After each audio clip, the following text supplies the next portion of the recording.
Hello दोस्तों, मैं नीतू आपका स्वागत करती हूँ आपके अपने channel UGC net self study में। तो जैसा कि हम लोग घटना चक्र से कर रहे हैं, जितने भी MPYQ है, चाहे वो PGT, TGT, यूजीसी नेट या प्रवक्ता या फिर जितने भी अदर स्टेट से होने वाले हिंदी क्षेत्र से होने वाली एग्ज़ाम है, ये सभी के लिए इम्पॉर्टेंट है। तो आप आगामी एग्ज़ाम के दृष्टिकोण से इस सीरीज को पूरा देखें, क्योंकि इसमें टॉपिक वाइज मैं करा रही हूँ और इस बुक में बहुत ही अच्छे ढंग से दिया गया है। तो हम लोग कर रहे हैं डेली, तो आप बने रहें मेरे साथ। अगर आप मेरे चैनल पर नए हैं तो ज़रूर से चैनल को सब्सक्राइब भी कर दें और अपने फ्रेंड तक शेयर भी कर दें। तो आपके एग्ज़ाम में, क्योंकि नोटिफिकेशन अब आने ही वाली है, जैसा कि अभी न्यूज़ में दिया गया है कि BPSC का जो नोटिफिकेशन है PGT और TGT के लिए, वो आपका नवंबर के फर्स्ट वीक में अनाउंस कर दिया जाएगा, यानी आपका फॉर्म आ जाएगा। तो आपके पास बहुत ही कम टाइम दिया जाएगा। तो जनवरी फरवरी यानी कि फरवरी के लास्ट वीक तक मुझे लगता है कि उसका भी ज्वाइनिंग करा दी जाएगी, क्योंकि फिर चुनाव है। तो इस चुनाव के पहले ही सारी जो प्रक्रिया है वो कराने वाली है बिहार सरकार, जैसा कि देखने में भी आ रहा है। तो आप बिल्कुल भी लगे रहें, और जैसा मैं करा रही हूँ, अगर आप कंटिन्यूस इस सीरीज को करते हैं तो काफ़ी इसको हेल्प मिलने वाली, जो कि हिंदी क्षेत्र से हैं। तो और दिसंबर में आपका जो यूजीसी नेट का एग्ज़ाम है उसके लिए भी काफ़ी इम्पोर्टेंट है, क्योंकि जो PYQ होते हैं वो चाहे कोई भी एग्ज़ाम हो, ये सभी के लिए इम्पोर्टेंट होते हैं। और बिना PYQ के आप प्रीवियस ईयर क्वेश्चन के का जो अगर आप एग्ज़ाम में जाइएगा तो आपको पता ही नहीं चलेगा कि ये क्वेश्चन आखिर पूछा कहाँ से गया है। फर्स्ट बार अगर आप किसी एग्ज़ाम में जाते हैं, इसके पहले आप PYQ और MCQ और कंटेंट आपको ज़रूर से देखना चाहिए, पढ़ना चाहिए, सुनना चाहिए। तो बने रहे मेरे साथ, ठीक है। तो चलिए देख लेते हैं। अगर आप मेरे चैनल पर नए हैं तो ज़रूर से चैनल को सब्सक्राइब कर दें और अपने फ्रेंड तक भी शेयर कर दें। तो कल हम लोगों ने 100 तक क्वेश्चन देख चुका था, तो आज उसके आगे को कंटिन्यू करते हैं। तो चलिए पहला क्वेश्चन जो देखते हैं हम लोग, पहला क्वेश्चन है, विद्यापति इनमें से किस रचना के आधार पर मैथिल कोकिल कहलाए थे। तो ये पदावली थी उनकी, और मैंने कई बार जो है MCQ या फिर कंटेंट पढ़ाने के दौरान मैंने कितने ही बार जिक्र किया है इस संदर्भ में। तो ये पदावली जो थी उनकी मैथिली भाषा में रचित थी, और ये कृतिलता और कृति पताका जो है वो अवहट भाषा में इनकी रचित है। तो ध्यान रखना है आपको। तो यहाँ पे यही दिया गया है, बाकी ज़्यादा इम्पोर्टेंट नहीं है, जो इम्पोर्टेंट रहेगा वो मैं बता दूंगी। चलिए अगला क्वेश्चन है कि दे सिल बवना सब जन मीठा। तो ये प्रसिद्ध उक्ति किसने दी है। तो ये विद्यापति की है, देख लेते हैं। और तो ये वही है। तो विद्यापति का पूरा नाम विद्यापति ठाकुर था, तो ये आपको ध्यान रखना है। तो ये इतना पूछा नहीं जाता है, लेकिन जो इम्पोर्टेंट लगेगा मुझे वो मैं आपको बताते चलूँगी। चलिए अगले देख लेते हैं।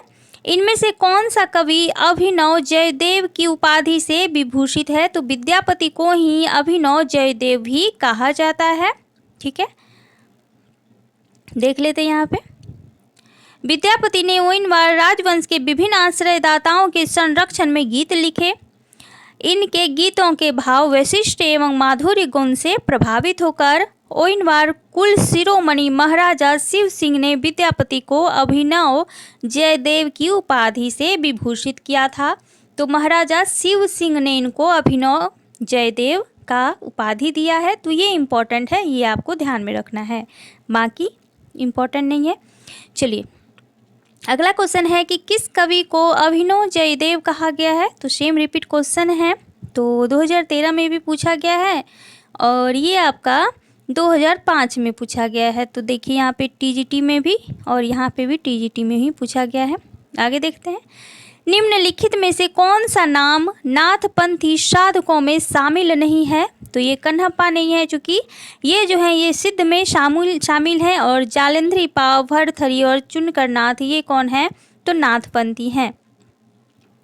तो जैसा कि यही सब दिया गया है, कन्हपा, शबरपा, सहरपा, लुईपा, डोम्बिपा, कुकुरीपा आदि सिद्ध साहित्य के कवि हैं। और नाथ साहित्य के विकास में जिन कवियों ने योगदान दिया उनमें चौरंगीनाथ, गोपीचंद, चुनकरनाथ, भर्तहरि, जलंधरीपाल, नागार्जुन ऐसे इत्यादि। जो नागार्जुन थे वो भी सिद्ध और नाथ दोनों में आते हैं, तो ये ध्यान रखना है आपको। यहाँ पे तो जिक्र नहीं दिया है, लेकिन जो भी इम्पोर्टेंट फैक्ट है तो मैं वो अपने तरफ से बताऊंगी, ठीक है, जो कि बुक में नहीं है। आगे देख लेते हैं कि निम्नलिखित में से किसका संबंध सिद्ध साहित्य में नहीं है। तो किसका नहीं है, तो अभी हमने देखा कि गोपी चंद का नहीं है, देख लीजिए यहाँ पे नहीं है। बाकी सरहपा, शबरपा और कुकुरीपा का संबंध है। तो आपको नाथपंथी और सिद्धपंथी के नाम या ध्यान में रखना है। आगे देख लेते हैं कि सरहपा का संबंध निम्न में से किससे है। तो ये सिद्ध साहित्य के अंतर्गत है। अगला क्वेश्चन है कि नाथ पंथ के प्रणेता कौन है। तो ये थे आदिनाथ, ठीक है। आदिनाथ के बाद मच्छंदरनाथ, उसके बाद गोरखनाथ हुए। तो ये वही दिया गया है। तो देख लेते हैं 9 नाथों में। तो नाथ पंथ के जो प्रणेता है वो आदिनाथ थे। योगिक क्रियाओं के उद्धार के कारण नाथ संप्रदाय का उदय हुआ। नाथ संप्रदाय के संस्थापक आदिनाथ को भगवान शंकर का अवतार माना जाता है। इस संप्रदाय में 9 नाथ, गोरखनाथ, जलेंद्रनाथ, कारीनाथ, गृहणीनाथ, चरपटनाथ, रेवानाथ, नागनाथ, भरतनाथ, गोपीचंद नाथ आदि मुख्य नाम गिने जाते हैं।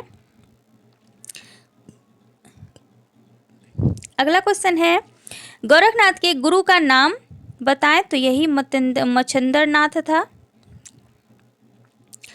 अगला है कि नाथ संप्रदाय में हठ योग का क्या अर्थ है। तो ये है ह का अर्थ है सूर्य और ठो का अर्थ है चंद्रमा। तो दोनों के योग से हठ योग नाम पड़ा था, जो साधना में विशिष्ट स्थान रखते हैं नाथ संप्रदाय में। तो ये वही है, ठीक है। आगे देख लेते हैं। सिद्धों की साधना में शून्य का पूरक तत्व था। तो ये वज्र था। तो आपको ध्यान रखना है। यहाँ पे कुछ इम्पोर्टेंट फैक्ट लग रहे हैं, चलिए देख लेते हैं। तांत्रिक सिद्धों की मूल आधार लोक यातिक एवं भौतिकवादिक था, किंतु सामंती व्यवस्था की सत्ताधारी विचारधारा ने उनको भी अपनी कालाग्नि में लपेट लिया और वे भी पंच महाभूतों को समस्त भव संसार का बीज मानने एवं काया से मन की उत्पत्ति मानने के बजाय चित्त को ही भव तथा निर्वाण का बीज मानकर चिंतन कारणवादी बन बैठे। इंद्रियों तथा उनके विषयों को तो उन्होंने पंचभूतों पर आश्रित रखा, लेकिन छठी इंद्रिय अर्थात मन के केंद्र से वे उलटकर अर्ध अध्यात्मवादी और दिग्भ्रमित लोकायतवादी हो गए। इस प्रतिस्थापन का सूक्ष्म केंद्र मन हुआ। मन आदि रूप में निर्मल तथा सहज स्वभाव वाला हुआ। यह संकल्प निवेशित चित्त है। तो ये उतना नहीं है, तो ये उतना इम्पोर्टेंट नहीं लग रहा है, ठीक है। तो चलिए फालतू का टाइम नहीं लेते हैं। आगे देखते हैं कि सिद्धों कवियों द्वारा प्रयुक्त भाषा को कहा जाता है। तो क्या कहा जाता है, तो संध्या भाषा। और मैंने आदिकाल पे जो कि सिद्ध साहित्य पे मैंने एक महत्वपूर्ण वीडियो डाला हुआ है कंटेंट पे, तो आप ज़रूर से देखें। प्लेलिस्ट बनी हुई है हिंदी साहित्य संपूर्ण के नाम से, तो आप ज़रूर से देखें उसे। तो संध्या भाषा था सिद्धों की भाषा। चलिए आगे देखते हैं। निम्नलिखित में से सिद्ध साहित्य के विषय में कौन सा कथन सत्य नहीं है। तो सिद्ध साहित्य का झुकाव सहज साधना की ओर था। तो ये तो सही है। सिद्ध साहित्य के प्रथम कवि सरहपा हैं, ये भी सही है। सिद्ध साहित्य की रचना चर्या पदों तथा दोहों में हुई है। तो ये भी सही है। सिद्ध साहित्य का प्रयांगन पिंगल भाषा में हुआ है। तो पिंगल जो है ना, ये रासों में मूलतः उनकी शैलियाँ थी, डिंगल और पिंगल, ना कि ये सिद्ध साहित्य में इसका कोई लेना देना था। तो देखिए वही दिया गया है। तो पिंगल जो थी अपभ्रंश, सिद्ध साहित्य के पढ़ने में पिंगल का कोई अर्थ नहीं है। अब आते हैं भक्ति काल पे और देखते हैं भक्ति काल पे किस तरह के प्रश्न बने हुए हैं। तो पहला प्रश्न है, समग्र भक्तिकालीन काव्य पर कौन सी विशेषता लागू होती है। तो भक्तिकालीन जैसे ही एंट्री किया हिंदी साहित्य में, वैसे ही उन्होंने सबसे पहले अहंकार का त्याग की करने का जो सोचा और मन में ठाना कि सबसे पहले अगर ईश्वर को पाना है तो अपने अहंकार का त्याग करना पहले जरूरी है। तो ये वही दिया गया है। ठीक है, चलिए आगे देख लेते हैं। भक्ति काल का टाइम पीरियड यानी कि समय सीमा पूछा गया कि समय सीमा क्या है। तो ये 1275 नहीं है, 12 यहाँ नहीं है, हाँ ये नहीं, ये भी नहीं होगा क्योंकि 1872 दिया गया, यहाँ पे 1375 से संवत 1700 होगा, तो ये गलत है। तो इनमें से कोई नहीं होगा। चलिए देख लेते हैं।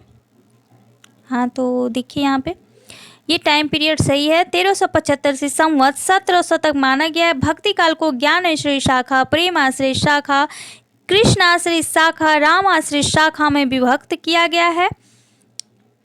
ज्ञान आश्रय शाखा के प्रमुख कवि थे कबीरदास, रैदास और मलुकदास। प्रेम आश्रय शाखा के प्रमुख कवि थे मलिक मोहम्मद जायसी। कृष्णाश्रय शाखा के प्रमुख कवि सूरदास, नंददास, कृष्णदास, परमानंद दास, कुंभन दास, गोविंद स्वामी, मीराबाई, नरोत्तम दास, रहीम और रसखान थे। और रामाश्रय शाखा के प्रमुख कवि जो थे वो तुलसीदास थे। तो ये काफ़ी इम्पोर्टेंट है और क्वेश्चन जो बनते हैं ना वो यही बनते हैं कि कौन से रामाश्रय कवि हैं और कौन से कृष्णाश्रय कवि हैं और कौन से राम भक्ति के अंतर्गत आते हैं। तो ये आपको ध्यान रखना है। अगला क्वेश्चन है कि संवत 1300 से 1375 से 1700 तक का जो साहित्य है उसकी जो भावधारा है वो कौन सी परिलक्षित होती है। तो इसमें भक्ति की भावधारा परिलक्षित होती है क्योंकि ये भक्ति काल का टाइम पीरियड यहाँ पे दिखा रहा है। अगला क्वेश्चन है कि भक्ति के स्रोत को दक्षिण से उत्तर भारत में प्रसारित होने के सिद्धांत का समर्थन करने वाले विद्वान कौन थे। तो ये थे रामचंद्र शुक्ल जी। आगे देख लेते हैं। आचार्य रामचंद्र शुक्ल के अनुसार भक्ति का जो स्रोत दक्षिण की ओर से धीरे धीरे उत्तर भारत की ओर पहले से ही आता रहा था, उसे राजनीतिक परिवर्तन के कारण शून्य पड़ते हुए जनता के हृदय क्षेत्र में फैलने के लिए पूरा स्थान मिला था। शुक्ल जी की स्थापना का खंडन करते हुए हजारी प्रसाद द्विवेदी जी का कथन है कि नैतिक, सांस्कृतिक जिजीविषा और आध्यात्मिक संपन्नता का उद्घोष करने वाला भक्ति साहित्य हतप्रद पराजित जाति की संपत्ति नहीं है। यानी शुक्ल जी कहते हैं कि जब इन जो जनता जो है जो हताश हो गया था मुस्लिम आक्रमणों से, तो उस टाइम पीरियड में उनके पास जो था देवताओं के अलावा और कहीं कोई स्थान ही नहीं बन पड़ रहा था क्योंकि उनका जो हृदय वह था वो शून्य पड़ गया था। कहीं कोई ना सहारा दिख रहा था और नहीं कोई बचाव दिख रहा था। तो इस स्थिति में वो ईश्वर के शरण में गए। लेकिन हजारी प्रसाद द्विवेदी जी का कहना है कि नहीं, ऐसा नहीं है। अगर मुसलमान नहीं भी आए होते तो हिंदी साहित्य में जो है 12 आना उतना ही विकास होता जितना कि अभी है। तो ये उनका खंडन कर रहे हैं रामचंद्र शुक्ल की बातों का, और देखा जाए तो ये हमेशा खंडन किए हैं शुक्ल जी के बातों का। तो चलिए आगे देखते हैं।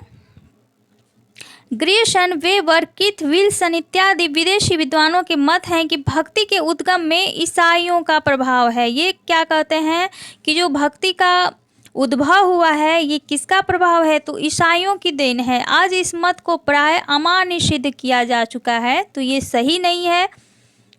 आगे है बाल गंगाधर तिलक, कृष्ण स्वामी अयंगर, डॉक्टर राय चौधरी, आचार्य रामचंद्र शुक्ल, हजारी प्रसाद द्विवेदी आदि विद्वानों ने तथ्यात्मक साक्ष्यों और प्रबल तर्कों के सहारे ऐसी भ्रांत धारणाओं का खंडन करते हुए भक्ति का उद्गम प्राचीन भारतीय स्रोतों से सिद्ध किया है।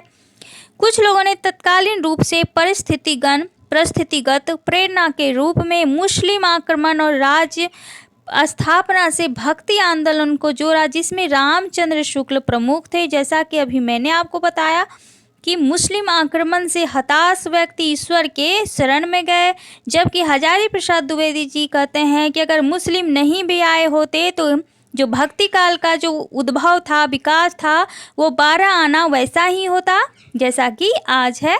तो ये दोनों में देख सकते हैं विरोधाभास का जो सिद्धांत है यहाँ पे दिख रहा है। अगले क्वेश्चन को देखते हैं कि हिंदी की भक्ति काल बाहरी आक्रमण की प्रतिक्रिया है। तो यह कथन किसका है? तो ये रामचंद्र शुक्ल का। तो देख रहे हैं कितने तरह से घुमा फिरा के क्वेश्चन को प्रेजेंट कर रहा है। तो हम लोगों ने देख लिया। आगे देखते हैं, रामानुजाचार्य ने किस दर्शन का प्रतिपादन किया है? तो ये विशिष्ट द्वैतवाद था। तो आपको ध्यान रखना है। द्वैतवाद कौन थे? माधवाचार्य थे। शुद्धाद्वैतवाद कौन थे? तो वल्लभाचार्य थे। और अद्वैतवाद कौन थे? तो रामानुजाचार्य थे। नहीं, अद्वैतवाद तो देख लेते हैं, अद्वैतवाद कौन था? विशिष्टाद्वैतवाद के संप्रदाय के प्रवर्तक रामानुजाचार्य थे। इनका मत है कि ईश्वर जो ब्रह्मा है वो स्वतंत्र तत्व है, परंतु जीव भी सत्य है, मिथ्या नहीं है। ये जीव ईश्वर के साथ संबंध है, जीव और ईश्वर का संबंध है। उनका यह संबंध भी अज्ञान के कारण नहीं है, वह वास्तविक है। मोक्ष होने पर ही जीव की स्वतंत्र सत्ता रहती है। भौतिक जगत और जीव अलग अलग रूपों से सत्य हैं, परंतु ईश्वर की सत्यता उनकी सत्यता से विलक्षण है। ब्रह्मा पूर्ण है, जगत जड़ है। तो ये इनके बारे में दिया गया। ये तीनों मिलकर एकाकार होते हैं। तो जगत, जीव ब्रह्मा के शरीर है और ब्रह्मा उनकी आत्मा तथा नियंता है। ब्रह्मा से पृथक इनका अस्तित्व नहीं है, ये ब्रह्मा की सेवा के लिए ही है। तो चलिए देख लेते हैं अगला। तो ये यही पूछा गया है कि विशिष्ट अद्वैतवाद के प्रतिपादक कौन है? तो ये रामानुजाचार्य हैं। अगला क्वेश्चन है कि अलवार भक्तों की संख्या कितनी थी? तो ये कुल 12 संख्या थी और नैनार की 63 संख्या थी।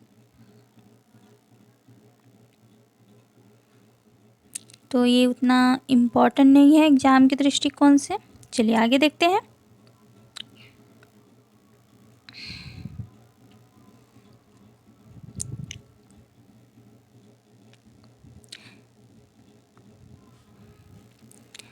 अगला क्वेश्चन है कि अलवार वैष्णवों की संख्या कितनी है? तो यही है, 12 पूछी गई है। रामानंद डैश की शिष्य परंपरा में आते हैं। तो किसके शिष्य परंपरा में आते हैं? तो ये रामानुजाचार्य हैं। अगला क्वेश्चन है कि निम्नलिखित में से रामानंद की शिष्य परंपरा में नहीं है तो कौन नहीं थे? तो ये मलुकदास थे। बाकी कबीरदास, नरहरिदास और रैदास इनकी शिष्य परंपरा में आते हैं। कुल 12 शिष्य थे। तो ये जानना जरूरी है। तो इनमें से कौन से थे? अनंतानंद, सुखानंद, योगानंद, सुरसुरानंद, ग्वालानंद, नरहरिनंद, भावानंद और कबीरदास। पीपा, रैदास, धन्ना, जाट और सैन भक्त इत्यादि थे। मलुकदास जी का जन्म इलाहाबाद के कड़ा गांव में हुआ था। ये स्वामी रामानंद के शिष्यों में नहीं थे। इन्होंने ज्ञान बोध, रतन खान, भक्ति विवेक आदि ग्रंथों की रचना की है। इनकी काव्य रचना ध्रुव चरित भी है। तो ये भी आपको ध्यान रखना है, इम्पोर्टेंट है उनकी रचनाएं। अगला क्वेश्चन है कि निम्नलिखित में से कौन स्वामी रामानंद का शिष्य नहीं था? तो कौन नहीं था अभी देखा। तो अनंतानंद थे, सुखानंद थे, रैदास थे, नरहरियानंद नहीं थे। तो आपको ऑप्शन जो है सी राइट होगा। अगला क्वेश्चन है कि भक्ति काल को हिंदी काव्य का स्वर्ण युग सर्वप्रथम किसने कहा है? तो ये ग्रेसन महोदय थे।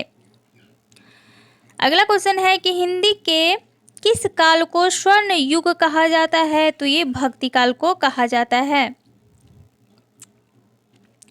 हिंदी साहित्य में भक्ति काल को स्वर्ण युग माना जाता है। इस युग में ऐसे महान कवियों का जन्म हुआ जिन्होंने हिंदी साहित्य को एक गौरवशाली स्वरूप प्रदान किया। यद्यपि ये कवि भक्त थे, किंतु उस भक्ति काव्य में जीवनदायिनी शक्ति के साथ साथ काव्यात्मकता और सौंदर्य की भी महत्वपूर्ण रचना उन्होंने की है।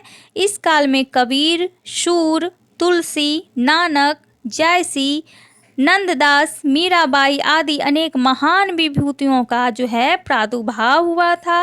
और भक्ति काल का जो उदय हुआ था, इस कारण इसे जो है हिंदी साहित्य का स्वर्ण युग कहा जाता है। तो आपको ध्यान में रखना। और किसने कहा है, तो वो है ग्रेसन जी। अगला क्वेश्चन है कि भक्ति काल का नाम पूर्व मध्यकाल किस आचार्य ने रखा है, तो ये डॉक्टर नगेंद्र ने रखा है। तो देख लेते हैं इनके काल विभाजन को पूछी जाती है। डॉक्टर नगेंद्र द्वारा संपादित हिंदी में काल विभाजन का काल कर्म देख लेते हैं। तो आदिकाल और मध्यकाल, जो कि पूर्व मध्यकाल अथवा जो कि भक्ति काल जिसे जानते हैं, और उत्तर मध्यकाल को जो कि रीतिकाल के नाम से जाना जाता है। आधुनिक काल में पूर्ण जागरण काल अथवा भारतेंदु युग, जागरण सुधार काल जो कि द्विवेदी युग के नाम से जाना जाता है, और छायावाद युग और छायावादेतर युग जो है वो अलग है। आगे है कि नाभादास कृत भक्तमाल की भाषा क्या है, तो भक्तमाल की जो भाषा थी वो ब्रज भाषा थी।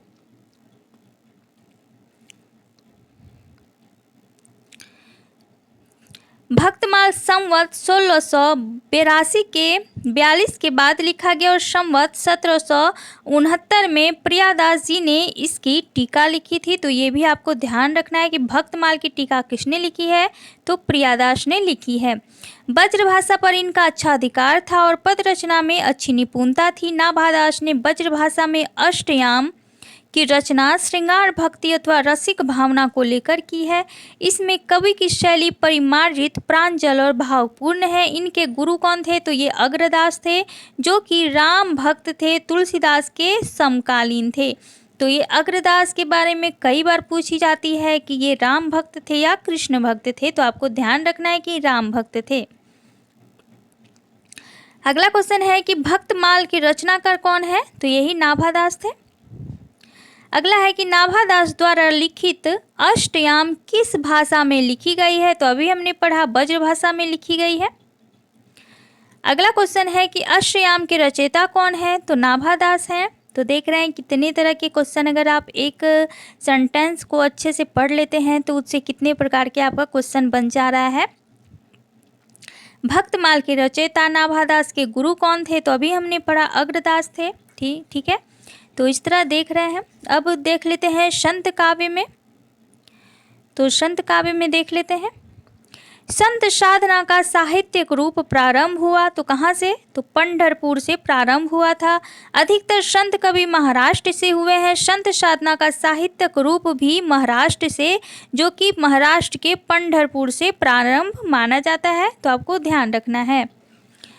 अगला क्वेश्चन है कि ज्ञानाश्रय शाखा के प्रमुख कवि कौन थे, तो ज्ञानाश्रय शाखा के प्रमुख जो प्रवर्तक रहे वो कबीरदास रहे हैं। और देख लेते हैं इनके बारे में। भक्ति काल को दो शाखाओं में विभाजित किया गया, एक निर्गुण और दूसरा सगुण। निर्गुण शाखा की ज्ञानाश्रय और प्रेमाश्रय दो शाखाओं में फिर विभाजित किया गया, और सगुण को रामाश्रय तथा कृष्णाश्रय दो शाखाओं में उपविभाजित किया गया। ज्ञानाश्रय शाखा के प्रमुख कवि जो ठहरे थे वो कबीरदास थे। अन्य प्रसिद्ध कवि को देखते हैं तो नानक, संत रैदास, दादू दयाल, मलुकदास, धर्मदास और सुंदरदास। और सबसे सुशिक्षित पढ़े लिखे जो व्यक्ति थे संत कवियों में वो कौन थे, तो सुंदरदास थे। आपको ध्यान रखना है, क्वेश्चन पूछा जाता है।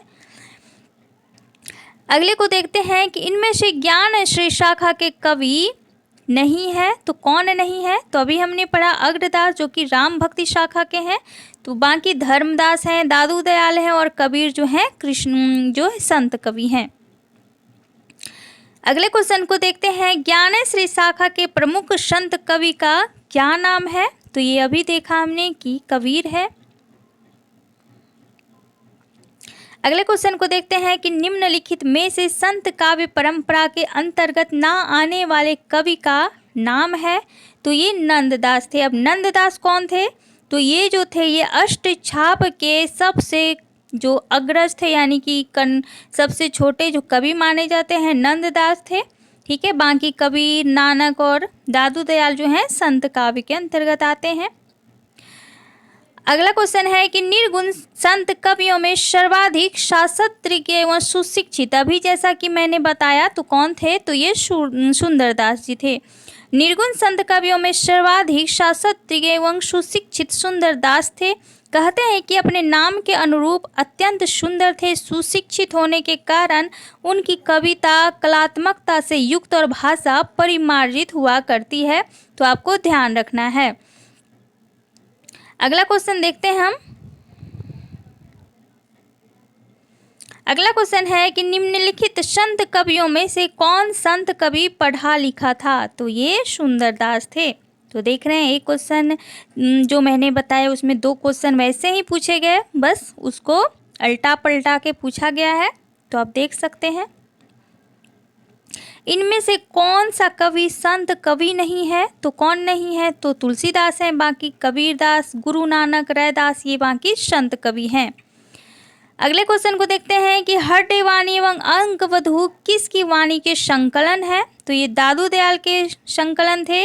दादू की वाणी को संकलित करने का कार्य सर्वप्रथम उनके शिष्य जो थे संत दास एवं जगन्नाथ ने किया, जिनका नाम उन्होंने हड्डे वाणी रखा। रज्जब ने दादू दयाल की वाणी को अंगवधू के नाम से संकलित किया है, तो आपको ध्यान रखना है। अगला क्वेश्चन है कि निर्गुण ज्ञान श्री शाखा का दूसरा नाम क्या है? तो ये संत साहित्य है। देख लेते हैं थोड़ा सा। आचार्य रामचंद्र शुक्ल ने निर्गुण संत काव्यधारा को निर्गुण ज्ञान श्री शाखा नाम दिया है। आचार्य हजारी प्रसाद द्विवेदी ने इसे निर्गुण भक्ति साहित्य कहते हैं। डॉक्टर राम कुमार वर्मा केवल संत काव्य से संबोधित करते हैं। अतः निर्गुण ज्ञान श्री शाखा का दूसरा नाम संत साहित्य भी है। इस वर्ग में कवियों को संत कवि नाम से पुकारा जाता है। इस शाखा के प्रवर्तक कौन है? तो कबीरदास हैं, बाकी रैदास, गुरु नानक, नामदेव, दादू दयाल, सुंदरदास, मलुकदास इत्यादि जितने भी हैं ये ज्ञान मार्गी शाखा के प्रमुख कवि माने जाते हैं। अगला क्वेश्चन है कि कबीरदास किस काव्यधारा का प्रतिनिधित्व करते हैं? तो किसके प्रतिनिधित्व करते हैं? तो ये संत काव्यधारा के प्रमुख कवि हैं। अगला क्वेश्चन है कि ज्ञान मार्गी शाखा के कवियों को किस नाम से पुकारा जाता है? तो ये संत कवि के नाम से पुकारा जाता है। अगला क्वेश्चन है कि संत काव्य नाम किसने दिया है? तो ये संत काव्य जो नाम है राम कुमार वर्मा जी ने दिया है। अगला क्वेश्चन है कि निम्नलिखित विकल्पों में से जो संत काव्य की विशेषता नहीं है उसे छांटिए। तो बाह्य आडंबरों का खंडन किया गया था, गुरु का महत्व का प्रतिपादन किया था, सगुण ईश्वर की उपासना जी नहीं, ये गलत है क्योंकि ये राम भक्ति शाखा और कृष्ण भक्ति शाखा की विशेष पद्धति रही है, एक तरह से जो विशेषताएं थी। और जाति पाति का इसमें विरोध किया गया था और ये मूर्ति पूजा को नकारते थे, मूर्ति पूजा के विरुद्ध थे संत कवि जो थे। आगे देखते हैं कि निर्गुण काव्यधारा की प्रवृत्ति है क्या थी? तो रूढ़ियों और बाह्य आडंबरों का विरोध करना था। बाकी बात देख सकते हैं कि वात्सल्य रस की प्रधानता, प्रकृति पर चेतन सत्ता का आरोप, आश्रयदाता की प्रशंसा, ये आश्रयदाता की जो प्रशंसा ये रीतिकाल में देखते हैं। वात्सल्य रस की प्रधानता हम कृष्ण काव्य में देखते हैं और प्रकृति पर चेतन सत्ता का आरोप हम छायावाद में देखते हैं। तो ये सब जितने भी जो प्रवृत्तियां हैं यहाँ पे हर युग से पूछी गई है, हर कालखंड से है, तो आपको पहचानने का सिर्फ यहाँ पे अभाव है, बाकी कुछ नहीं है। चलिए अगला क्वेश्चन देखते हैं। अगला क्वेश्चन है कि आचार्य रामचंद्र शुक्ल ने भक्ति काल के निम्नलिखित कवियों में से किसे सबसे कम महत्व प्रदान किया था? तो ये थे कबीर। ठीक है, देख लेते हैं। किसी कवि को साहित्य में प्रतिष्ठा दिलाने वाले आचार्य रामचंद्र शुक्ल थे, लेकिन उन्होंने जहां तुलसीदास, सूरदास और जायसी पर स्वतंत्र रूप से विस्तृत समीक्षाएं लिखी, वहीं कबीर को इस योग्य नहीं समझा। उनके लिए कबीर का महत्व इतिहास तक सीमित रहा और इतिहास में भी कबीर के प्रति सम्मान या सहानुभूति का भाव नहीं दिखता है। उनकी दृष्टि में कबीर की भाषा तो पंचमेल है ही, विचार भी पंचमेल है, प्रतिभा उनमें जरूर बड़ी प्रखर थी और उनकी उक्तियों में कहीं कहीं विलक्षण प्रभाव और चमत्कार भी थे, लेकिन कवित्व भी है, यह रामचंद्र शुक्ल ने कहीं नहीं कहा है। तो ये आपको ध्यान रखना है। वो कबीर को ज़्यादा पसंद नहीं करते थे, हालांकि तुलसीदास उनके प्रिय कवि रहे हैं और जायसी और सूरदास की भी उन्होंने समीक्षाएं प्रस्तुत की है। तो कहीं कहीं जो है मिल जाता है कि कबीरदास के लिए जो शुक्ल जी का विचार था वो कहीं ना कहीं एक तरह से कटारा घाट जैसा दिखता है, लेकिन कहीं कहीं उन्होंने प्रशंसा भी की है। अगर आप हिंदी साहित्य का इतिहास देखिएगा तो उन्होंने की है। और कबीर के बारे में जितने भी कोटेशन हैं महत्वपूर्ण, वो मैं एक स्पेशल वीडियो में आपको कराने वाली हूँ, तो आप बने रहे मेरे साथ। आगे देख लेते हैं कि भाषा बहुत परिष्कृत और परिमार्जित ना होने पर भी कबीर की उक्तियों में कहीं कहीं विलक्षण प्रभाव और चमत्कार है। प्रतिभा उनमें प्रखर थी, इसमें संदेह नहीं। तो अगर आप देख रहे हैं कि एक तरफ तो कबीर का वो विरोध कर रहे हैं और एक तरफ उनकी प्रशंसा भी कर रहे हैं, तो इस तरह आपको लगेगा कि ये तो रामचंद्र शुक्ल हो ही नहीं सकते, लेकिन ये कथन रामचंद्र शुक्ल जी का ही है।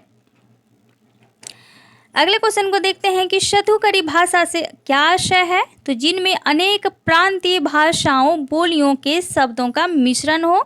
तो ये शतुकरी भाषा जो थी ज़्यादातर कबीर के लिए प्रयुक्त की गई है। अगला क्वेश्चन है कि अजगर करे ना चाकरी, पंछी करे ना काम, दास मलुका कह गए सबके दाताराम। तो देखिए मलुका यानी कि मलुकदास की ये पंक्ति है, तो यहाँ भी दिया गया है। आगे है कि ज्ञान बोध किसकी रचना है। तो ये मलुकदास की रचना है। देख लेते हैं, ज्ञान बोध मलुकदास की रचना है। मलुकदास के अन्य प्रमाणिक ग्रंथ जो हैं वो रतन खान है, भक्त वत्सावली है, भक्ति विवेक है, ज्ञान प्रोक्षी है, बारखरी, राम अवतार लीला, वज्र लीला, ध्रुव चरित, विभव विभूति, सुख सागर तथा स्फुट पद इनकी जो रचनाएं हैं। भक्ति विवेक निम्नलिखित में से किसकी रचना है ये पूछा गया है। तो ये मलुकदास की रचना है। अगला क्वेश्चन है कि रजब अली खां के गुरु कौन थे। तो ये थे दादू दयाल। देख लेते हैं, रजब अली खां के गुरु दादू दयाल थे। दादू दयाल के अन्य शिष्य थे सुंदरदास, प्रागदास, जन गोपाल, जगजीवन प्रभृति आदि। राघवदास ने अपने भक्तमाल में दादू के प्रमुख 52 शिष्यों का उल्लेख किया है, जिनमें रजब और सुंदरदास जो थे इनके प्रमुख शिष्य माने जाते हैं। अगले क्वेश्चन को देखते हैं कि कबीरदास के गुरु कौन थे। तो कबीरदास के गुरु तो रामानंद थे, लेकिन यहाँ पे दिया नहीं है, गलत है, कोई भी ऑप्शन यहाँ पे मैच नहीं कर रहा है। तो देखते हैं इसके, हाँ, कबीरदास के गुरु कौन थे। तो रामानंद थे। रामानंद के शिष्यों में रैदास, धन, नापी, पाभी शामिल थे। रामानंद ने वैष्णव संप्रदाय के आचार्य राघवानंद से दीक्षा ली थी। उपयुक्त विकल्पों में से कोई भी उत्तर सही नहीं है, जैसा कि भी बताया, तो उत्तर गलत है। तो सबको समान अंक मिले होंगे इस पर। कबीर के गुरु का नाम क्या है। तो यहाँ पे सही है, रामानंद था। आगे है कि कबीर वाणी के डिक्टेटर हैं या अभिमत किस आलोचक के हैं। तो ये हजारी प्रसाद द्विवेदी द्वारा कही गई है। अगला क्वेश्चन है कि कबीर वाणी के डिक्टेटर थे। तो यही क्वेश्चन है, तो हजारी प्रसाद द्विवेदी द्वारा। देखिए यहाँ भी पूछा गया कि कबीर को वाणी का डिक्टेटर किसने कहा है। तो ये हजारी प्रसाद द्विवेदी जी ने कहा है। आगे देखते हैं, हजारी प्रसाद द्विवेदी जी ने वाणी का डिक्टेटर किसे कहा है। तो ये कबीर को कहा है। तो देख रहे हैं कितनी बार पूछा गया है। अगला क्वेश्चन है कि कबीर ने जिस प्रकार एक निराकार ईश्वर के लिए भारतीय वेदांत का पल्ला पकड़ा, उसी प्रकार उस निराकार ईश्वर की भक्ति के लिए सूफियों का प्रेम तत्व लिया और अपना निर्गुण धूमधाम से निकाला। यह कथन किसके हैं। तो ये शुक्ल जी का कथन है। ठीक है, और आज का हम लास्ट क्वेश्चन देखते हैं, क्योंकि 50 से ज़्यादा क्वेश्चन शायद हम लोग कर लिए। तो देख लेते हैं, तुम्ही जिनि जानो गीत है, यहू निज ब्रह्म विचार, किसने कहा है। तो ये जो है ये कबीर की पंक्ति है। तो कबीर भावना की अनुभूति से युक्त उत्कृष्ट रहस्यवादी जीवन का संवेदनशील संस्पर्श करने वाले और मर्यादा के रक्षक कवि थे। उन्होंने संत कवि तुम ही जिनु जानो गीत है, यही निज ब्रह्म विचार, पथ भ्रष्ट समाज को उचित मार्ग पर लाना ही उनका जो था प्रधान लक्ष्य था। तो आज हम लोगों ने 50 से ज़्यादा क्वेश्चन कर लिया है। तो हम लोग भक्ति काल अभी देख रहे हैं। भक्ति काल के अंतर्गत संत काव्य हम लोग देख रहे हैं कि संत काव्य से रिलेटेड कितने कैसे क्वेश्चन पूछे गए हैं पीजीटी, टीजीटी या प्रवक्ता में। तो जितने भी क्वेश्चन हैं काफ़ी इम्पोर्टेंट है। तो आप बने रहें मेरे साथ, इस सीरीज को करते रहें कंटिन्यूस, आपको बहुत ही हेल्प मिलने वाली है एग्ज़ाम के दृष्टिकोण से। तो चलिए, थैंक यू सो मच। अगर आप मेरे चैनल पर नए हैं तो ज़रूर से चैनल को सब्सक्राइब भी कर दें और दोस्तों तक शेयर भी कर दें।